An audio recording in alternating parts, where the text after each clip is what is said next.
Sa opinyon ng nakararami, ano? Mga kasama, 5 araw na lang at ating matutunghayan ang State of the Nation Address ni Pangulong Ferdinand Marcos Jr.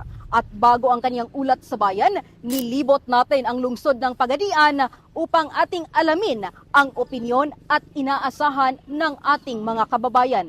Ano nga ba ang gusto nilang marinig mula sa ating Pangulo? Mga kasama, narito ang kanilang saloobin.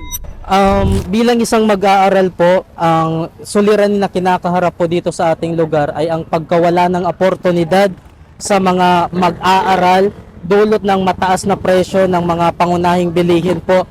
Dahil sa patuloy po ng pagtaas ng presyo tulad po ng pamasahe, pagkain at sa mga pang-araw-araw na pamumuhay, malaking epekto po ito sa mga mag-aaral dahil nahihirapan at napipilitan po silang pagkasyahin ang kanilang mga budget. Ang nais ko pong marinig sa sona ng mahal na Pangulo ay ang mga konkretibong plano at ang matibay na plano ukol kung paano pababain ang matataas na presyo ng mga pangunahing bilihin at kung paano po pababain ang mga gastusin ng bawat mag-aaral at bawat pamilyang Pilipino at mabigyan din po ng suporta at magkaroon ng oportunidad ang bawat mag-aaral dito sa ating lugar.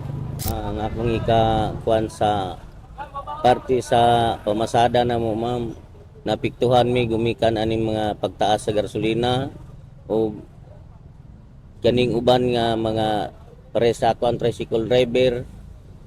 Naipiktuhan mi sa mong mga adlaw-adlaw nga kinahanglan gumikan sa mga palaliton nga nagkataas hasta ang gasolina nagkataas, ma'am. Walay paubos ang gasolina. Ang amo kong atong gihangyo sa atong presidente nga tagaan mi og pagtagad kami mga tricycle driver o ihangyo namo nga ang pagpaubos sa gasolina nga mapaubsan kung tagyo nagmay para dayon mi sa mong pagpanginabuhi uban sa mong pagpaningkamot sa mong pamilya. Mga kasama, magkakaiba man ang kanilang pananaw, iisa lang ang kanilang hangarin.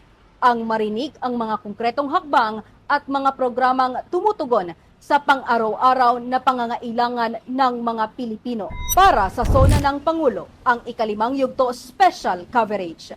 Mula dito sa RMN Pagadian, ako si Radyoman Mar Alawan, Tatak RMN.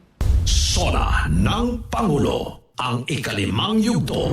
RMN Networks Special Coverage.